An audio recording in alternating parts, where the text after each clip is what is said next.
Hi everyone and welcome to the Warhammer podcast. We're your hosts, Jack. Dan. Today we're going to be looking at a few different things throughout the year. Kind of what's made us happy, what's made us sad. Yeah, kind of giving GW a scorecard, I guess, for certain elements. Yeah. You know, how's it done in our eyes? What's its highest achievements been? What's some of its failures been? Yeah. What's got us the most excited? And obviously, as salty 40k fans, what's got us the most annoyed? To be fair, it's been a pretty good year. It's been a great year. I do want to say that and get that off my chest. Yeah. You know, I mean, we always say like negative things, which I'm always happy to talk about and highlight things. Critical, but, I guess. But realistically, it has been a good year, and they're doing a really good end to the year as well. Yes. Which we'll get on to later on, kind of what they've been doing. Which, if you're not in the hobby, you find out later, but if you're on the hobby, you probably already know what's going on in December. We made a video last week about some of the exciting stuff that's been happening in December as well. So go and check that out if you haven't already.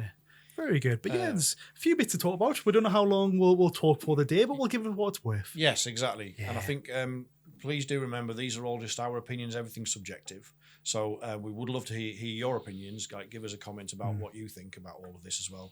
But let's be nice to each other. Yeah. As we record this, it's Christmas. So. Yeah, exactly. It's Christmas, the Christmas spirit. So this will be coming out between Christmas and New Year. Yes. So hope you had a lovely Christmas, and then hope you have a good New Year as we approach it. Because we've got loads. We've got some things to talk about what's upcoming in the New Year for Games Workshop as well. So it'd be nice to see what that. Yeah, if they can keep this momentum going, 2025 is going to be a good year as well. Yeah, it is. And then you have to think about what year it's going to be. Yeah, I'll do that. Like, wait, what year were you in again? Yeah. Good. Anyway, let's get stuck into it then. So, our first category is best single mini. You've picked an absolute corker. I have. I really like this guy. Yeah. So, I have picked for my best miniature released in 2024 is the Dark Angels Chaplain, Asmodai. Speak the day. I mean, I can never speak, as you can probably tell. But I mean, this guy, he just looks incredible. I love the sword. I love the pose. He looks intimidating. Yeah. Which is and I'm not a Dark Angels player. You're a Necron player. I'm a Necron player through and through. Yes. But hey, if I mean, we have a friend who picked up Dark Angels, and if he didn't, I probably would have picked up some Terminators. Yeah. Like, these guys look amazing. But I think there's just the pose is just badass, isn't it? It's it's an overused word, but it really is. Yeah, like, because again, I mean, in 40k models, you don't see very much smoke either. So it's really interesting to see it on a model. They've used it really well because they use it a lot of times in like their old world and such. Or they use it a lot more. Like for dragons you see it and more that. In Sigmar and the old world, absolutely, So to see it in 40k, it's quite nice because there's a few flamers that have it. Actually, no, is there a few flamers? Or the 3D prints that you can buy? Yeah, you can buy those 3D prints and add-ons to put like flame effects and stuff on. But the way they use the smoke on this is it's very thematic for Dark Angels, and he's not in a particularly dynamic pose. Like he's not charging at you or like wielding his sword. He's very Dark Angels appropriate, isn't it? Exactly. He's kind of planted his sword there, and he's like, "I'm ready." Exactly. Let's see what you've got. It's got his sword engraved inside of a head, which I think can be replaced as well with so you don't have to have the head in there. But nice. I mean, you've got to have the tactical rock in there as well. So it's ticking everyone's boxes in there. I'm a big fan of hoods as well. Like, I love that idea in models. So I personally don't like models that don't have a head, don't have a helmet on. Yeah. So like seeing like a hood plus a helmet, it's pretty tasty. Well, I can't paint faces, so I'm more than happy to have a helmet. Yeah, get that null oil on there. And it looks incredible. Yeah, exactly that. Well, that's my favorite one, Dan. What about you? What's your favorite? Mine is a very different vibe. It is. It's got to be the rattling, and it's particularly this model is like basically like it's like a mini diorama. It is. I totally love it. If you haven't seen it, it's the two rattlings. There's a rattling sniper, and his pal there, his spotter, is handing him a sausage. They've got a whole like little barbecue going on there, like little rattling picnic while they're out in the field, which I love. They seem to do like one of these like little cool models a year. Because I mean, the year before was it the Skitarii tall boy legs? Skatros is it called? Something like that. What a name that I can't pronounce. But yeah, it was a great. That one was a really flash from the past. That's exactly it. It's like a callback to when 40k was a bit sillier than it is now. Yeah, and it's them kind of keeping that element in there, which I really like. I wish there was more of that. Yeah, like, I do. If you look at like the whole release of 2024 with all the models, they're all some of them are god awful, but there's some of them that are really good. But then this one stands out for being good in a different way, like with the one from last year. So it's them just keeping that bit of humor and silliness in the 40k universe, which is important. I think it is. I mean, just the diorama is just really funny of just the guy half drinking a bottle and then handing him a sausage whilst his friend's like, yeah, will he just go away? Yeah. We're here for a job. I mean, in the grim darkness of the far future, who would have thought there's still rotisserie chicken? Yeah, exactly. Something to cling on to. They're definitely well off. Doing really well. Must be very good at their jobs. Yeah, I do play Imperial Guard, but I've not picked up the model yet. It might be tempting, but I do like Kriegsman though. So these guys don't really kind of fit with that vibe, I suppose, does it? Yeah, I know what you mean. Yeah, you'd have to put little gas masks on them as well. If GW, that's a great idea. Actually, can we have gas mask rattlings, please? That would be funny. Yeah, we could have like two of them in a trench coat, like one on top of each other. I'd buy that. I'd be all over that one. Good. But we have a runner-up as well, don't we? Yeah, I think so. Just because we fell in love with it when we saw it in the flesh, so to speak, didn't we? Yeah. So back at Warhammer World when we were there again, it was like 2 months ago now, right? Yeah, it was in autumn. So, let's just say autumn. It's autumn. It gives us a good autumn. Yeah. We were there. But yeah, again, the Titus statue at Warhammer World, that was a big beast. Yeah. And now, do you like the one that's in game? I do. I think the new Titus Mini is pretty decent as well. But this, I think, just because of sheer size and scale, and talk about a tactical rock. He's on a serious tactical rock. Multiple rocks. Multiple rocks. That's how you know he's serious. Yeah. He's higher up in the food chain at GW. He gets all the rocks. Yes. I think it was one of those moments for me, and I think for you as well, where we're both just like, my God, you're literally like this. It's one of the first things that you see when you walk into Warhammer World, because obviously you go there and you know there's the gallery, so you're like, great, I'm going to go see all these models. So you walk in and see this, you're like, oh, if this is to start, I'm looking forward to the rest. And you do the traditional pose with the rhino outside, and the rhino's cool and all, but it's showing its age a little bit, and it's kind of a little bit dinky. Oh, it is. Yeah, it is. I still like that element of it, because obviously we know it's just like a recommissioned new commissioned British Army vehicle. Yeah. So it's nice to still see it in my eyes. Definitely. Could do it for like a pin though, but yeah. But from the highs to the lows, we've also picked out a couple of the minis that we think are the worst ones that they've released. Yeah, one of them again. I would love. Please let us know what your favorite models and worst models are. Yeah. But yeah, my one has to be the Custodian Shield Captain. Oh yeah, I just don't like him. Now, there's a few things maybe I can pick out why. I looked at the entire range and I was like, oh well, that looks cool. Oh well, that looks bad. And I was just, this one stood out to me because I was like, hold on. Why is he so short? like he's a custodian. I thought they're like the big. I mean, you look at the Titus Tives that came out. The animation. Tives, yes, the female custodian there, tall, outshouting everyone. This guy looks short. He looks like a squat in my eyes when I first seen him. Yeah, very much so. And I just don't think he's very imposing. Again, he has a tactical rock. They're never shy of tactical rocks at GW. It doesn't do much for his height, like, does it? It doesn't add anything there, no. So he's just not for me. I just don't like him. I fully agree. I think, and there was a lot of you were definitely not alone. There was an awful lot of people disappointed with this because the dimensions are just wrong. Yeah. It's just completely off. He's good on the table. He's got some really good abilities on the table side of things, but it's just on. Presence wise, just not for me. And this is kind of, we'll come on to this, but this kind of starts a theme of GW kind of producing more kind of squatter and chunkier models that didn't really seem to fit with the rest of their faction ranges. Yeah, it almost looks like they had the mold for it, and then on the way to the printers, they drop the mold. And kind of you get that clay, and you drop it, and it goes all flat. Yeah, it's like this guy just gets all flat, and it's like, all right, well, we've got to print it, so get them printed.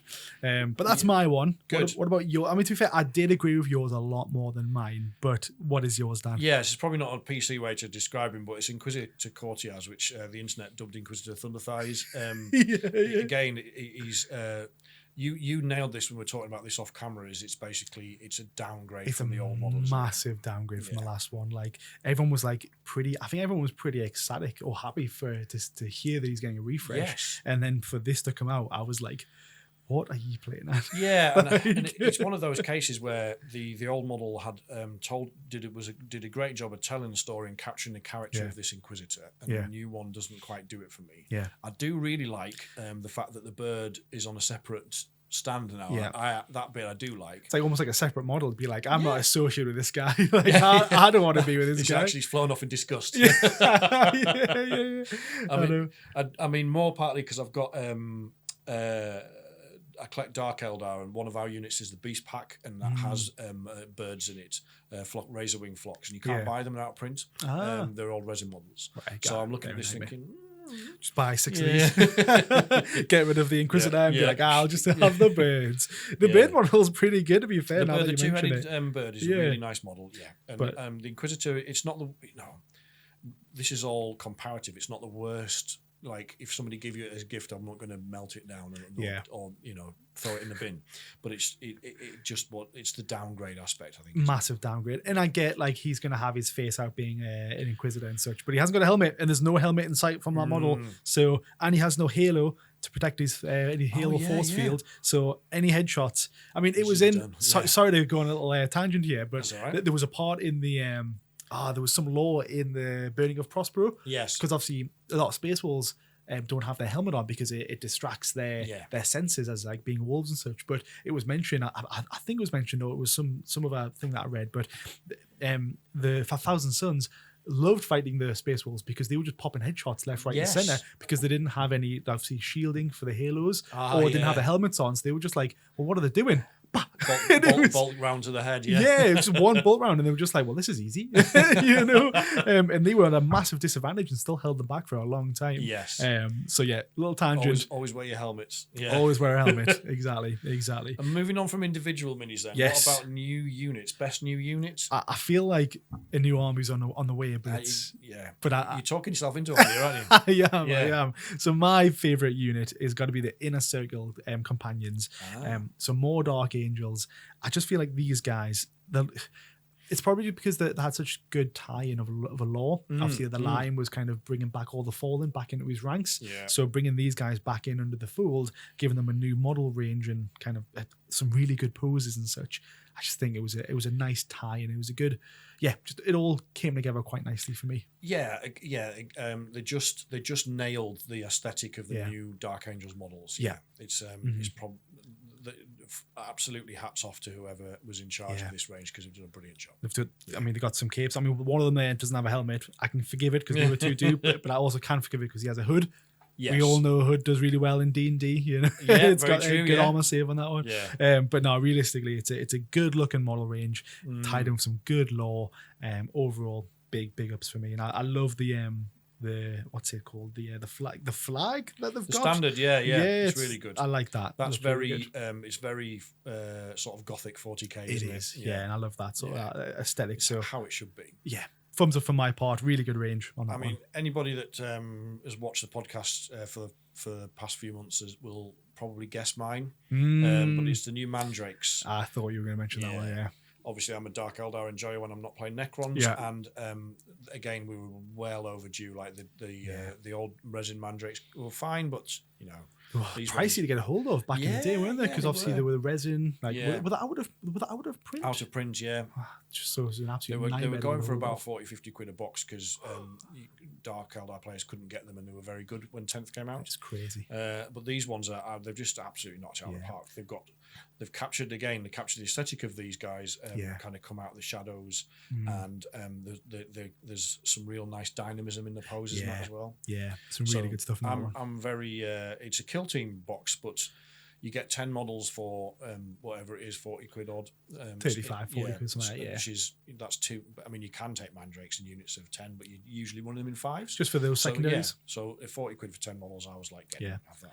The poses look incredible on them. I think massive. So, It's good because again the old Mandrakes look pretty good. I was pretty happy with them, but these ones are again an upgrade. They've not disappointed. Absolutely. They've done really absolutely. Well. They kept the good bits and just did a better job. That's what you want to see. 100%.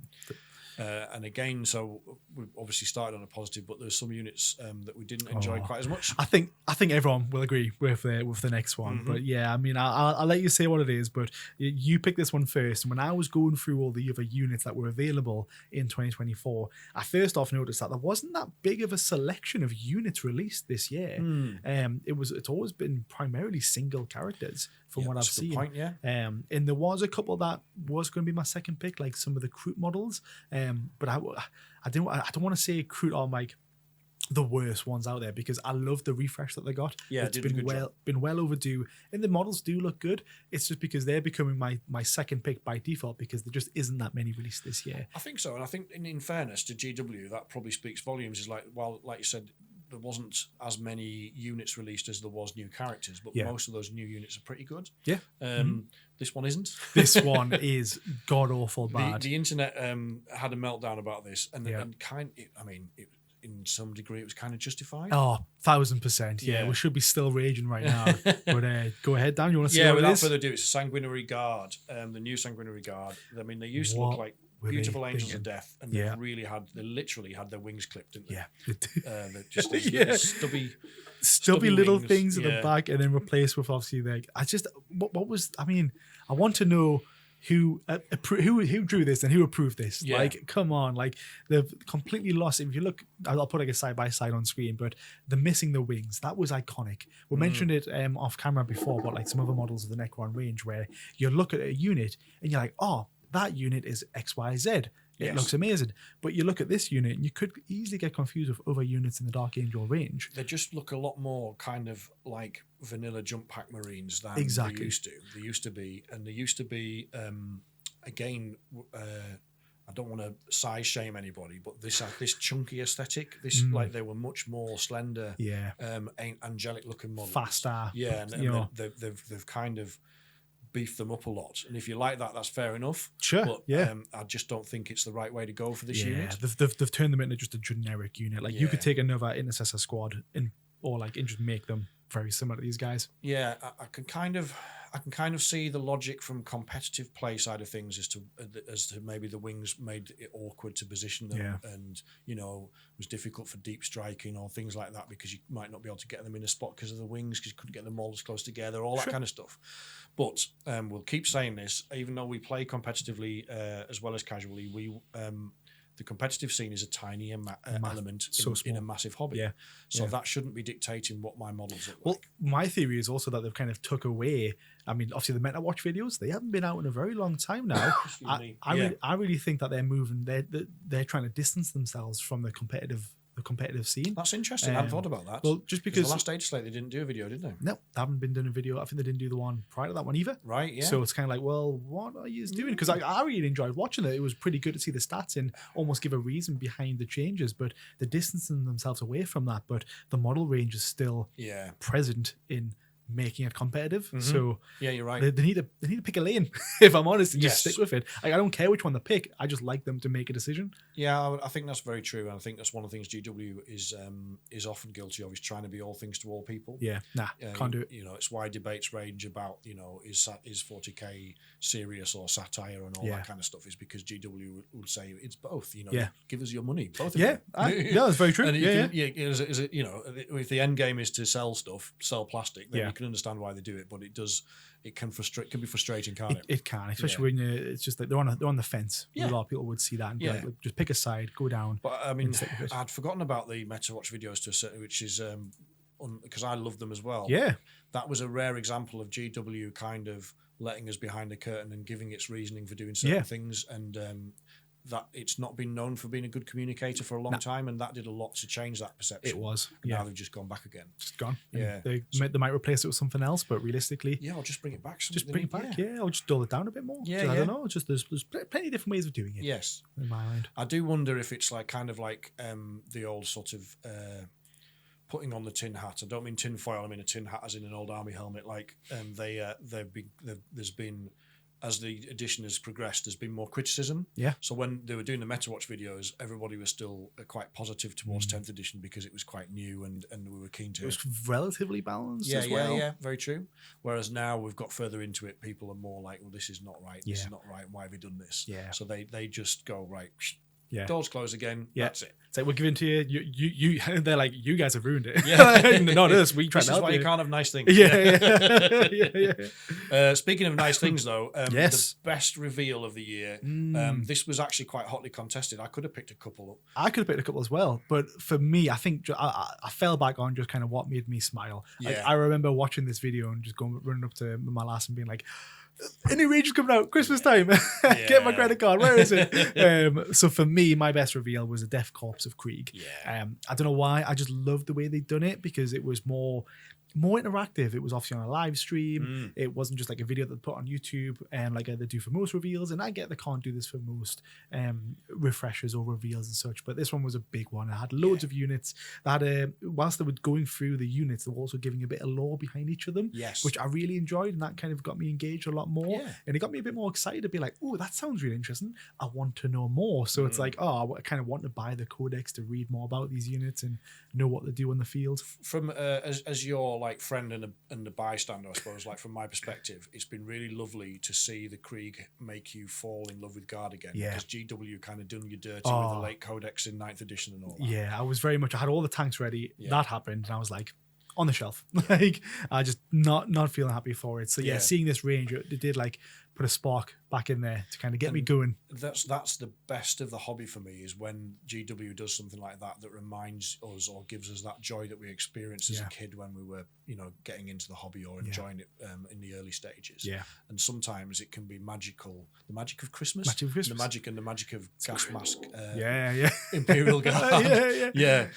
So I think, you picked out a couple of the units as well. Like, they all look class. But there's the badass horse. Like all of the horse ranges look incredible. I've got some Attilian Rough Riders behind us. They're great. Unbuilt yet, but realistically, I'm now looking at the Kriegsman. I'm like, I might want to do some trades.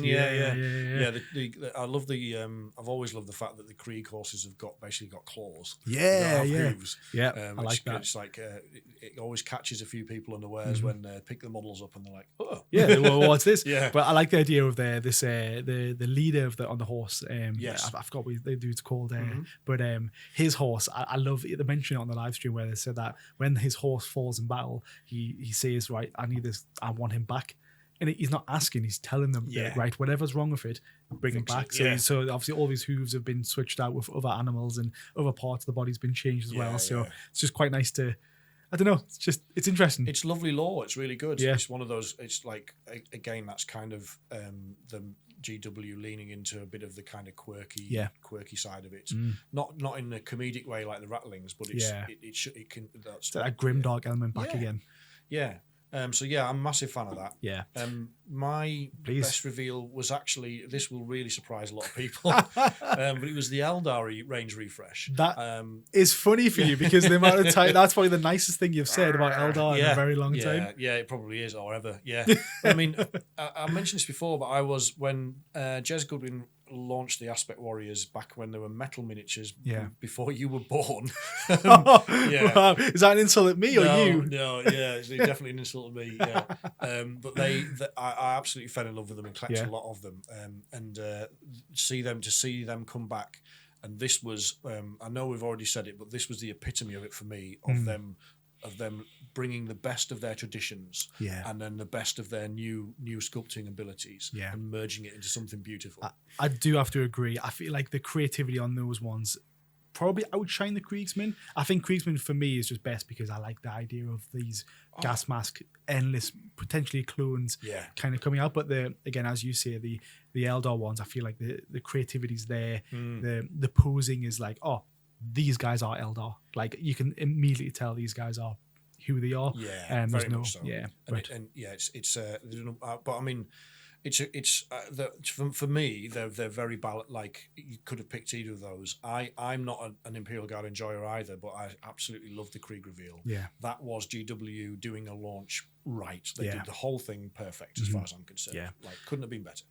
No, there's definitely some worse ones, which we'll get into. That's very true. So on the complete flip side, because I'm saying that those two reveals are probably. The Kriegsman only just happened, and the Eldar was only like a month ago. Yes, and those ones were really good. These ones were at the sort of beginning of 2024. Yeah, they were definitely earlier on. Yes. So my one for the worst reveal has got to be the Sanguinian Guard. And the Sanago. Sanguinor. Just those guys. I've picked out a couple of things I want to talk about real fast there because this made me chuckle. Just made me absolutely giggle. So these guys. My first thought when I seen the Sanguinian Guard, I was like, they cannot make that charge because they were on top of a ruin, and I was like, well, how are they going to get down there? Yeah. Like normally Space Marines, Like 6 inches and then exactly, yeah, like they're not going to make that charge. And then they zoomed in, and I was like, oh, they've got wings. I was like, what are those? Like they're tiny. And then I scrolled down to the comments, and it was someone mentioned, I'll put it on screen, but they were like, on wings of fire, and they're like massive text, and then proceeds to show Sanguinary Guard with no wings. It was like, did you even look at the models? I like, know. what are you playing at? Yeah, I mean, from the sublime to the ridiculous, like it was an embarrassing launch. Yeah, it was almost like they were trying to parody themselves. Yeah. Like it was like a mick take. Yeah, like, you just leaned into the thing that you've took off them. Like, you've made it more obvious. Yeah. Oh my god, it was just seeing that release. I was just laughing throughout because, and then obviously the show the I can't even see Sanguinary with the big wings, and I'm like, it's an okay model. I don't think it's the best one out there, but like, how come he has wings and the rest of them don't? It just jars again, we talk a lot about often in GW, a left hand doesn't seem to know what the right hand's doing. Yeah, that seemed to be a case there, doesn't it? Yeah. So the Sanguinary is more of a callback to the OG Sanguinary Guard, but the guy that was obviously a different, or you'd like to think it was a different sculptor who did the. Again, I know we mentioned it briefly before, so I won't go more into it. But why? Who signed off on this? Who signed off on it? Yeah. In fact, if you're watching, I'm sorry, but come on, yeah. wings, people. I mean, definitely upgrades, people, upgrades. And my choice wasn't mini related. Yeah. And, I want to address this in the right way, but it's the launch of female custodians. Yeah. If you want us, we're not going to go right massively into detail, but we actually did a video about this when it happened. Yeah. Back in April, I think it was. Oh wow. Yeah. So go and check that out because, in my opinion, it's a really good video. Not just saying that because we made it. Yeah. I think it's a good bit of content. It's insightful. Yeah, I feel like we're trying to address as much as we can. But one of the big talking points that came out of that was the kind of offhand and casual way. Oh, that they did it. I was going to. I don't want to say.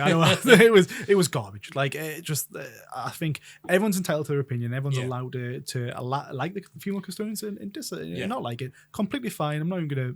I'm not mad at any decision. Yeah. We just agree that the way it was done was the worst part. Like it was an offhanded tweet to be like, oh, there's always been female custodians. Yeah. It's like, shut up. And, it's like, what are you playing at? Weirdly, since then, they've actually kind of done a semi-good job. So the story in the Codex is really badass, as we've talked about before. I enjoy that storyline. Trying to teleport a tactical nuke into the throne room is incredible. Sure, why not? Like, it would just be funny. Yeah, and they've also, female custodians also featured in the Tithes, which is the animation that's on Warhammer Plus. In a good animation like that. Yeah. So there's the idea that female custodians exist isn't what's angered me. Yeah. It was that you should have done all of this in the first place. Yeah. And also we are now 8 months on and there's still no minis. Yeah. There should have been a mini range for this one, just to kind of solidify the lore in there and kind of just boost up the things. And it's just a tweet. I think that's what gets me, at least anyways. I hated how they done it. Could have done better. It was just an offhanded. Yeah, it was just a bit too. It didn't give them the justice that they deserved. Something like this is a big change to the range, and we need to. We've just talked about GW doing these things right and wrong, and this was very much a case of doing it because everyone loves the law and everyone's invested in the law. So for them just to say, "Oh, they've always been female custodians," and then it's like a whiplash for a lot of people. Yeah, I mean, the fan base. I talked about this when, when we were back in those days. Is like GW has a long history of doing this. Like behind me is a Rogel Dawn tank that you own. That's a relatively actually new addition to the lore and as a model range, and it just has kind of always been there. Yeah. Like GW has never made lore to say this has just come out. Yeah. It's the guard have found an STC and built it or whatever. It just was, oh no, it's always been there. And the same with those, I think it was either aggressors or centurions in which is one of the armor variants of Marines. Did the same thing with that. They're just like, oh yeah, it's always been there. Yeah.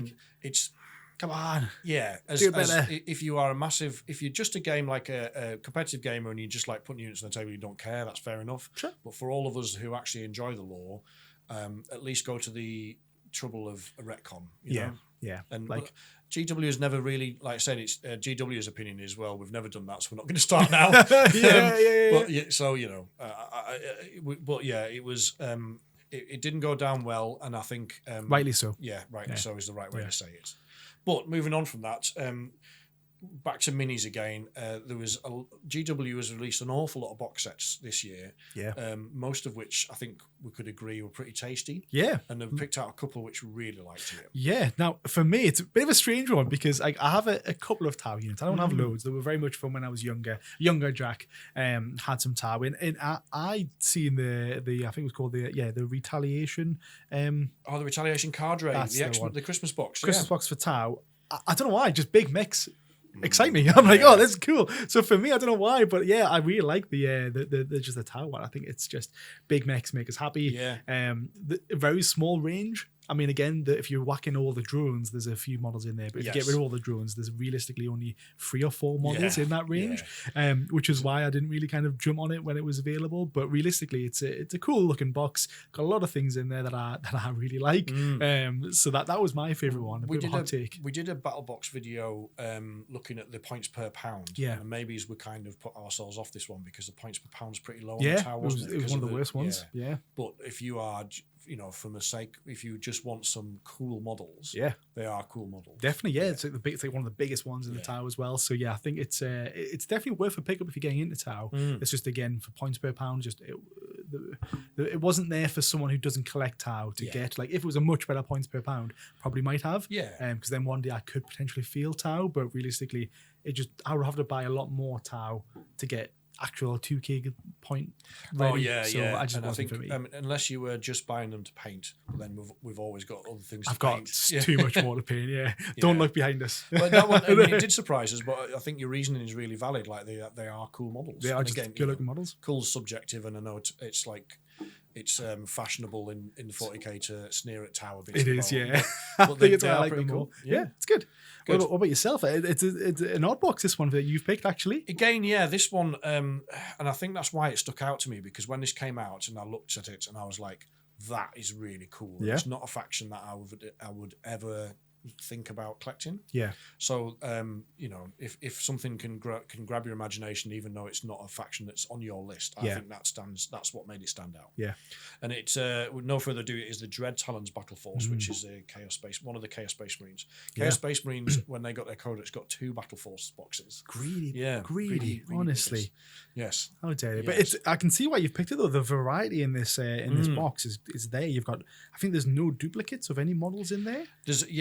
I think it's a really cool balanced box. It's got a couple of big nice centerpiece models. You get load of the crazy cultists, which I just totally love those models. They look cool. Yeah. I think you can now feel them in Big Knights as well, can't you? You can in the new Chaos Knights detachment, which is absolutely hilarious because you sacrifice them to give buffs to your knights, which I absolutely love that. It sounds exactly what they're there for. It's nice. Yes, you couldn't be any more expendable, could you? Exactly. It's got all of the elements that I think that I really like in it. Hopefully we'll put a picture on the screen now. But I think there's a lot. If I was particularly from a new collector's perspective, I think there's an awful lot there that would capture your imagination and get you involved. Exactly. And it branches you out a lot to be like, I'm able to test all these different units. Yeah. Right. Which ones do I now like? Yeah. And then you can start buying those ones. That's what a battle box should be. Yeah, it is definitely. But speaking of what a battle box should be, this is what it shouldn't be. Yeah. So the worst battle box set. This one really got your goat, didn't it? It did, because just talking about that box there, about the flavor and the uniqueness and like the variety of stuff in there. You go over to the Necron battle box and it's boring. It's bland. You get 2 squads of Necron warriors. You get 2 squads of Lich Guard or the Praetorians. You get the Void Dragon in the Overlord of the Translocation Shroud. Look, the Void Dragon is an epic character. So if you've already got one, the box is going to be half wasted basically. Yeah, you can resell it on.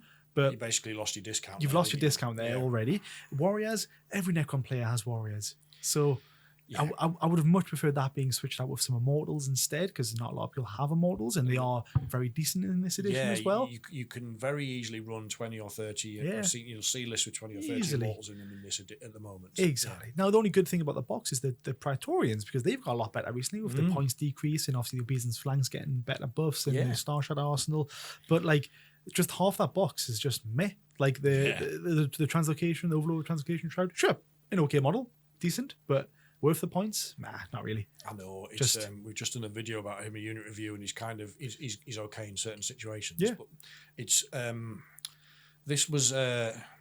There's two ways I think of looking at this box. One is that garbage. GW said, well, yeah, there's garbage, but the other one is that GW is like, we want this one to be more of a starter set. Yeah, I guess because like you said, unless fine. Unless you are very early on in your journey with Necrons, you've probably got the Void Dragon because it's so cool. Exactly. You look at all the Catans and they're like, oh right, well, what's it, man? Transcendent. Transcendent one looks good, but you've got to buy the £110 box to be able to get one. Yeah. Then you look at the Nightbringer. Well, that's a resin one. The Games Workshop probably a bit like he's well overdue a refresh. Yeah, he is small, just like the Deceiver. Yeah. Again, two very small, not looking like. If someone new to the hobby looks at those two models, they'd be like, well, they don't look very good on the field because they're small and they look very fiddly. You look at the big box of the Void Dragon, you can pick that up because it's the most recent one that's been refreshed. It looks awesome. It's in a big box.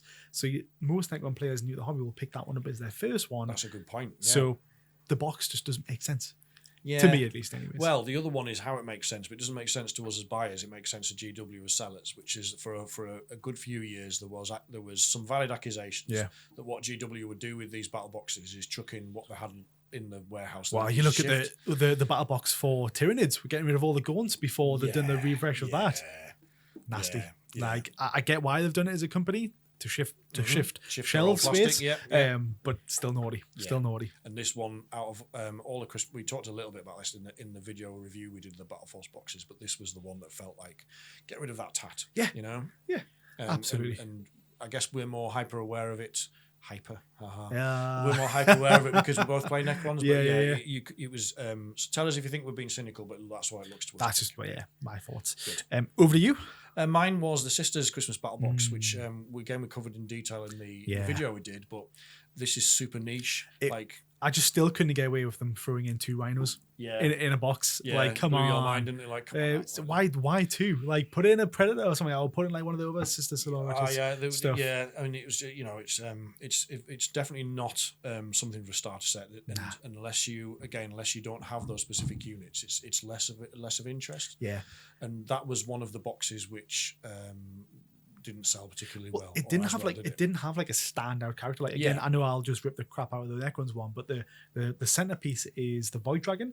Yes, it catches your eye. You're like, that looks great. But with the Sisters one, I was like, two rhinos. I was like, it caught my eye for the wrong reasons. This was another one that you could probably file under. We've got too much of this stuff in stock. We need to get rid of it. We need to shift some. Yeah, definitely worth being one of the worst ones for me as well. As an aside to that, something made me chuckle in the new Sisters detachment was that made me think that all like in this battle box is some of the Sisters repentia. Right. And the lore behind that is if a sister like basically is falls from grace, like she's having impure thoughts or deeds, she does a bad job of being a sister. Yeah. Then she gets chucked into the repentia to kind of repent her sins. Yeah.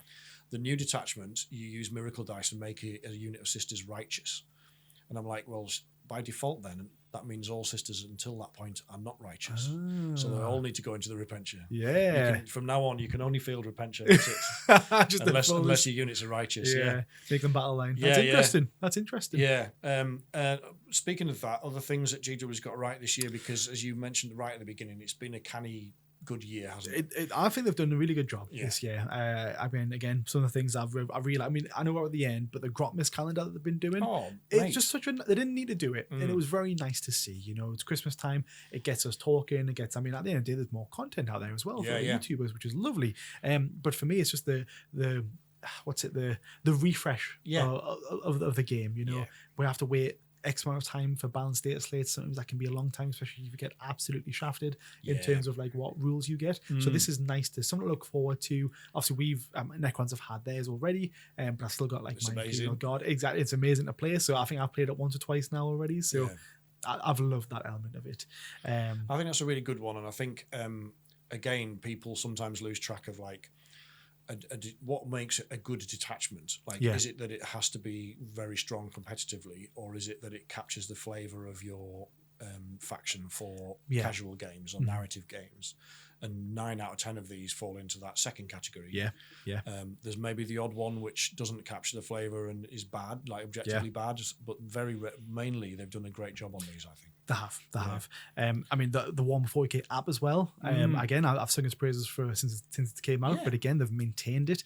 A lot of the times, the app failed in the past, especially during 9th, when an update came out for the rules changes, and the app just didn't update for like months on end. That sucked. Like, because if someone was just using the app or someone was using like the updated rules, it was just hard to keep track of. The app was unusable, wasn't it? Was pretty much, if you were trying to use the latest rules. But they've done a massive overhaul and maintained it, which is the good thing. Yeah, credit where it's due. Again, I think that's a really good point. Like, I mean, if in some ways, like in 2024, should we be praising a company for keeping its app up to date? But I think it's because of the contrast of how bad perspective, it was. Yeah. So there has to be context. Contextually, credit where it's due. Absolutely, definitely. And the last thing for me was really just the content. I won't go into too much of these. I know you want to cover some of them. That's all right. You crack on. Just overall the content that they've done this year. You know, think back to the animations that they've been doing, the rules changes and the balanced data slates, the detachments that they've been releasing. Yes. That hasn't. Probably worth mentioning on that one. There's been no codex creep per se. That's a really good point. It's really nice to see. The mini range is okay, but still some really good highlights. Obviously some refreshers coming in. The game itself is pretty good. That's the games in general outside of the tabletop range. Yes. I'm trying not to say what you're going to say. That's all right, mate. And the TV show news has been pretty good, pretty consistent, and obviously now we've got the confirmation that it's going to be going ahead in the future. And they've also kept on Henry, which is lovely. Yeah, so, we just made a video about that as well, but we're both extremely excited about that as well. Yeah. But yeah, those are all cracking points, and I think that's again like. We try and keep these things balanced to talk about some of the highs and lows or whatever, but GW has done a pretty consistently good job, and you've nailed why there.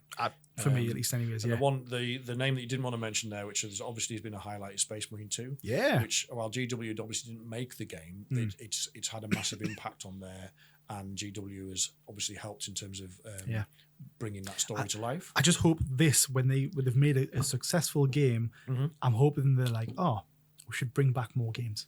Dawn of War, but even if they're released Dawn of War 1 remastered, I'm all over it. I think they did. No, Scott, surely not. I think so. I think tell us if I'm wrong in the comments. Have I missed this as well? I think there is a remastered version either out. I haven't got my phone. It's somewhere else. The only reason I hadn't jumped on it is because I'm kind of in between PCs at the moment. I'm due a new PC, well overdue a new PC. But once I get one, I'm going to get it. Balance was one of my. I'm questioning my entire existence now, Dan. You're desperate to wrap this up. Can we just pause this podcast? Yeah. Little shit I could. I'm going to check the straight after that. That's throwing me that one. But go ahead, sorry, Dan. I hope I haven't just made that up and ruined your day. If I end this and have it, weekend's ruined now, Dan. Christmas is over.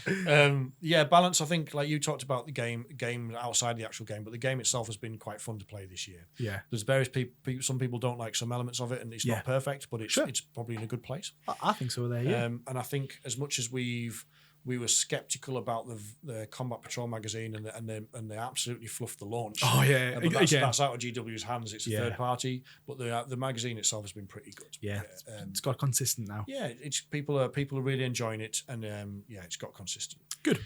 On the other hand, things that they've got wrong. For me, it's just kind of the inspiration. I don't know why. I mentioned it a couple of times before, but like for a look back at like what's been released this year, there's not been that many releases, and those ones that have been released have been pretty safe. It's probably the word I want to use. Again, we mentioned the Imperial Guard one. That what were they called again? Your favorite model? Oh, the Mandrakes? The single model. Oh, the Ratlings. The Ratlings. Again, we mentioned that one before where they've been like the standout, like unique, quirky kind of ones, but the rest of them have been pretty safe. Yeah. Again, you look at the Sanguinian Guard, Custodians, the Kroot, they've all been just as you'd expect those models to be. There's no one's pushed the boat on trying something new. So I feel like for me, again, inspiration this year has been naff. When it comes to these models, it's been a funny one, like you say, because a lot of us got new or refreshed character models. I mean, like we got Imhotep the Stormlord. This is last year, obviously. Sure, yeah. But it's a good example of like it's a good model, but it's not a great model. Yeah, compared to the other one, it's almost similar poses, and it's an upgrade for sure. Yeah. But there's no one's.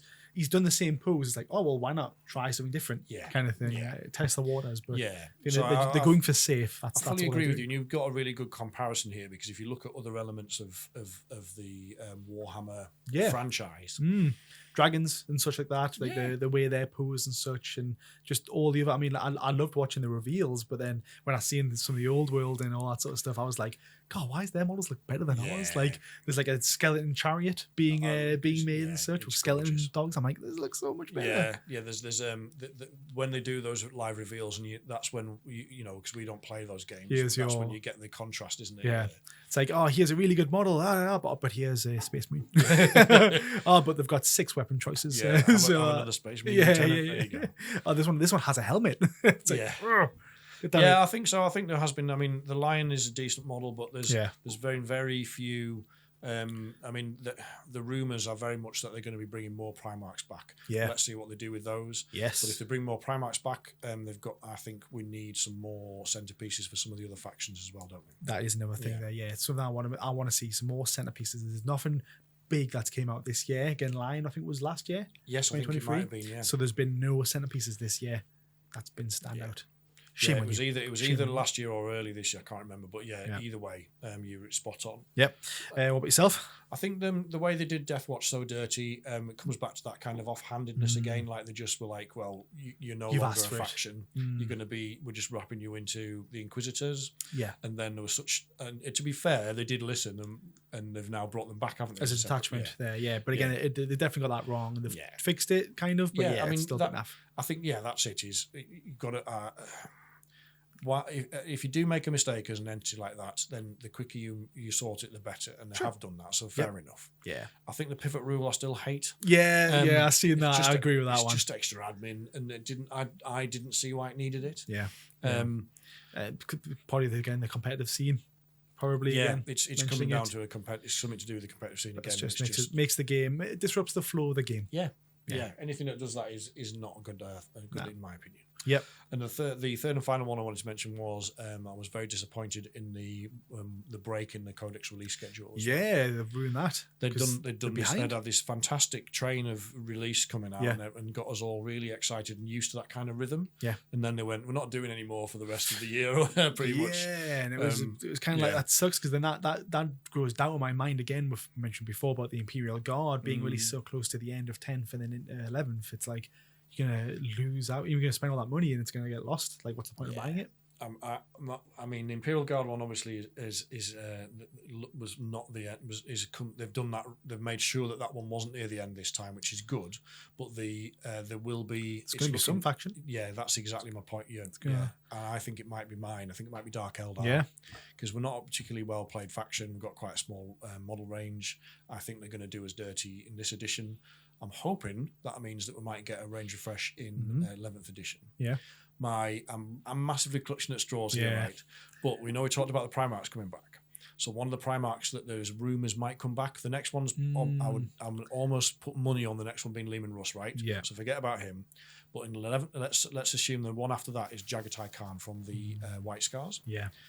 The lore of Jagatai Khan, the reason why he's not in 40k at the moment is he disappeared chasing some Dark Eldar that attacked, I think it's his homeworld. I think so there, yeah. So what if the 11th edition starter set was the return of Jagatai Khan, White Scars and Dark Eldar with a range refresh for the Dark Eldar? Yeah. Please make it so. I can see that. I can see that. They've still got the Space Marines in there. Yeah. They've still got the Poster Boys. You've got to, yes. You know, so there's those guys, but obviously they're bringing in an underplayed faction. Yes, an underplayed faction. A massive refresh. Almost like a Necron thing, what they're doing for that. Exactly. Where it's like new lore, loads of dumps and such. There's a massive opportunity there, and it goes back to that centerpiece thing as well. Is the leader of the Drukhari, the Dark Eldar, is Asdrubal Vect, and he is not a playable unit in 10th edition, and hasn't been for a while. So we've got Lilith, the like the Queen of the Knives, who's brilliant, and we've got Drazar, like who you meant to run with the Incubi, Lilith with the Witches, but the top dog isn't in there. So if we could have a new centerpiece model for him. I like it. I mean,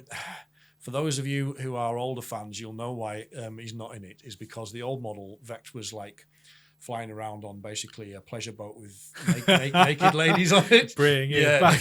Bring it back. So GW was like, we'll just park that for now. Well, you know, they're like, we didn't make that. Yeah. That's that never happens. No. You'll see it occasionally crops up on Instagram or like flat throwbacks and stuff like that. And I'm just like, yeah, I can see why this was parked. Maybe it's without the naked ladies, but bring back Vect, please. Yeah. Speaking of which, what do you want to see in 2025? So I'm getting ahead of myself there. I'm talking about 26, but what do you want to see in 25? 25 Warhammer Fest V2.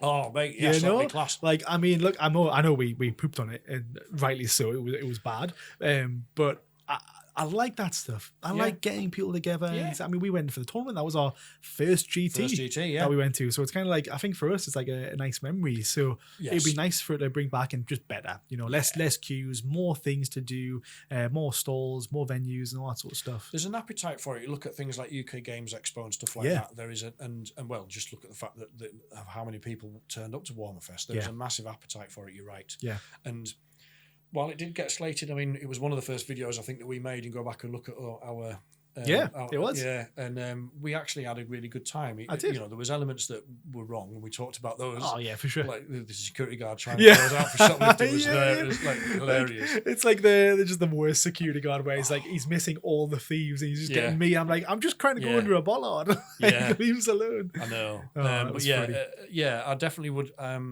It's if again, correct me in the comments, but I seem to recall reading that GW had it's partnered with a third party to do events. Certainly in the States, I don't know whether that's the same over here, but there's a massive opportunity if they've held their hands up and realised that they can't organise something on this scale with the resources they've got. Yeah. I mean, why when you're a £4.5 billion company? But if they've realised they don't have those in-house skills and they need to work with somebody else, do it. Bring it back. Just something like that because it was fun. It would be good. I would also love to see something done with maybe 11th edition. I would honestly, and now saying that, I actually want it a little bit postponed personally. Yeah, me too. Yeah, we've mentioned it before how we would prefer like a 4 or a 5 year cycle between codexes, between editions. So a 3 year cycle because they've only just pushed back those codexes by 3 months. Yeah, they're all going to already be tight. Yeah, it's going to be tight. You're right. So definitely going to be tight. And I mean, how long have we got left of 10th edition? So almost 10th edition came out 14 months? June, July 2023. And we're halfway through, halfway point now. So yeah, we've got they're going to basically they'll if you want to get your codex out and have a few months to play it, you've got like a year left. Yeah, maybe slightly more. Yeah. So realistically, I would love to see some element of that changed. Either them get it, or even if they said, oh hey look, 10th edition kind of messed up again, yada yada. But this is the plan for next time. I would have loved for them to incorporate what they've done in December alone, where they've released attachments one by one. What if they've done that throughout the entire year? So like each month, I don't know, 6 armies got one detachment, and then the next month, the next 6 armies got one detachment, and then it was like a rolling cycle. It would keep the game interesting. It would keep everyone able to, I guess, like slowly play each army or slowly play each detachment. Whereas when the codex comes out with 6 detachments, we read them all, we pick the best 2, and we just run those ones. Yeah.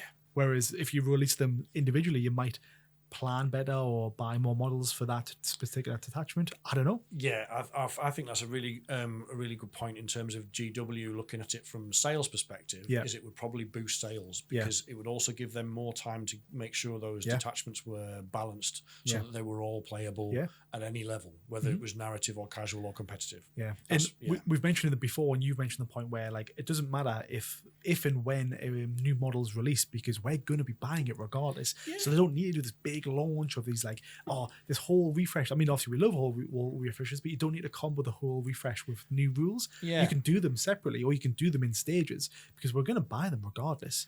I mean, it's been a way they've propped up sales of codexes by putting it in a box. In a box. Yeah. There was some stats released. I love a pie chart. There was some pie charts in a recent Financial Times article about Games Workshop because obviously it's just joined the FTSE 100, the biggest 100 companies on the London Stock Exchange. And in the article, there were some figures that were from last year, but they were saying that they're basically transferable. Yeah. And it broke down GW sales by type. Plastic is about 3/4. Guess what books was? Like this is the whole books, like Black Library. I think it's pretty big, No. Oh, I thought really? it was so too. Because there's loads of them though, and I want to go buy some the other day, and they're still pricey. There's so much money. Yeah. No, it was something like 2%. Really? Yeah, that was my exact reaction. I honestly thought, because again, there's loads of people out there who love the lobby, and there's loads of channels around it and such. So I thought there was going to be a lot more. I honestly thought it would be a much bigger chunk, but yeah, it's actually quite small. So there's no reason why GW couldn't move to that model you're talking about.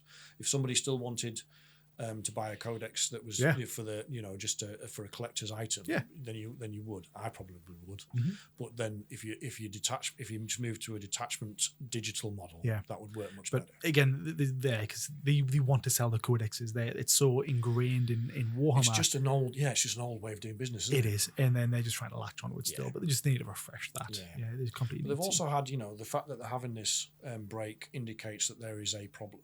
Mm-hmm. And that problem is either in the production of the codexes. I feel that's unlikely because you just get another printer, don't you? I mean, how harder can it be? Sure. I mean, they've got factories in China that outsource it to. I'm sure. So even if there was problems in China with shipping, then you just go and find someone that can print it in Europe. More money, but sure. So it's more likely that it's a design resource issue, design studio resource issue, which again is unrealistic. It shouldn't happen in a £4.5 billion company. This should more people. And this is their 10th edition, so they should have been ironed out by now. Should know what's to come. I mean, I had a different model to you. I hadn't made any notes about this, but I've been thinking about it. Is that what if instead of the cycle that we're on, what if they released everybody got a new detachment once every 6 months? Right. So you all get one detachment like we did for Index Hammer. Sure. And then that's June. And then December you get another one. Okay, June, right. Yeah. December, June. And that ties in with the balanced data slate as well. That comes out. Yeah, you could also do that. And then everybody gets 5 detachments. And then everybody gets 6 months to play each detachment. Keeps it fair, keeps it fresh. Yeah, I could see that.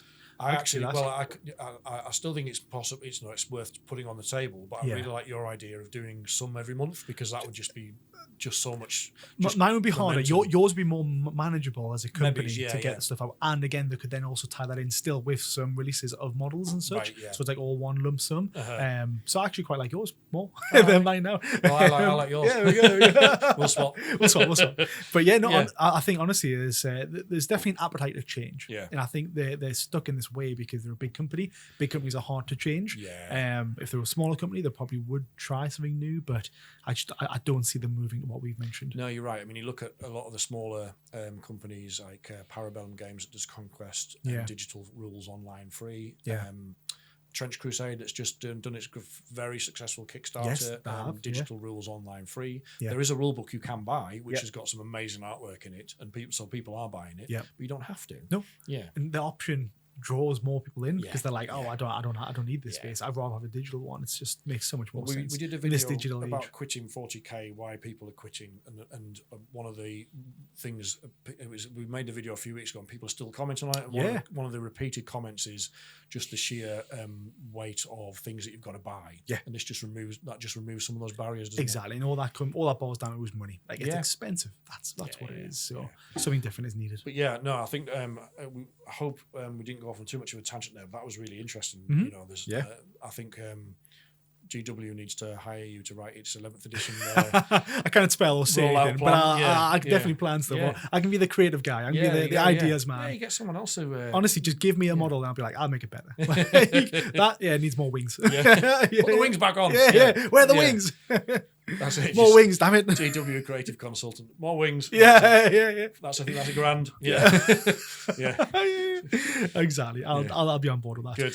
Apart from that, more animations and more fun models. Oh, We've said before, I won't dive into it, but it's more creativity. Get me hired. More creativity. I would definitely like to see a bit more of the quirkiness come back. They've done a good job of kind of starting to bring it back in. It almost feels like they're just testing the fan base to see whether we'd like it or not, because they have gone through a super serious phase in terms of model development, haven't they? What was it a few editions ago though? No. Yeah.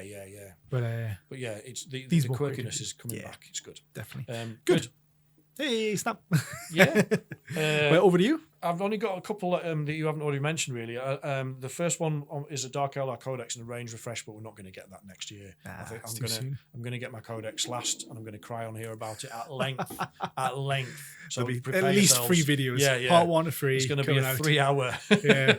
It's going to be longer than you. It's me sitting there like, Dad, please. Yeah. I'm at it. It's going to be longer than you explaining all the things that were wrong with the Halo TV show. Oh, that's which were all valid reasons. All valid by you. Thank you. But beyond that, I think I'm actually. It kind of ties in, I guess, with the battle box. But I'm really looking forward to the Year of Chaos. Yeah. Because that's what they're billing next year as is going to be the Year of Chaos. They're bringing back some Chaos Primarchs. There's going to be like Fulgrim, I think. Fulgrim's coming back. We're going to see a lot more Emperor's Children models. There's a lot that they can do with it, and I think it's been long. Chaos is such a massively integral part of the game and the lore. Yeah. That it's not been necessarily neglected, but the time is right for them to give it its focus and the attention it deserves. Yeah, bit of love. Yeah, bit of love. Everybody needs a bit of love. Yeah, I think it's a good shout. And Year of Chaos, I'm looking forward to it. I think overall it'll be good. It's something different, and they need a bit of a win. I feel like every time they do get clapped, even Ox and Omen, I mean, Angron kept on getting shafted from everybody. Yes, even Tau in combat. So they need that extra push up. So I'm really excited for that. Yeah.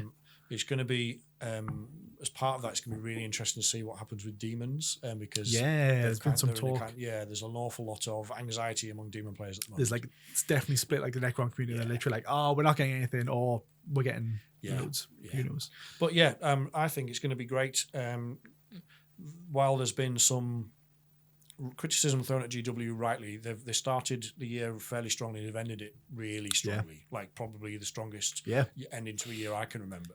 It's looking good. So if they can roll some of those good ideas that they had from this year, keep repeating those good practices next year, it's going to be off to a flying start. Let's see what happens. Yeah, some good things, but I'm looking forward to it. Good. What about you lot? Are you excited? And what are you looking forward to most in the new year? Let us know in the comments. Yes. And I hope you've enjoyed. I've really enjoyed that discussion. It's been good. Nice little chat to end the year off nicely. Yes. So Happy New Year. If you want to give us something nice, then drop us a comment and just like and a sub. If you haven't subbed already, that'll be really good. And we'll be back in the new year with loads more content. Thank you. Yes. Thank you so much.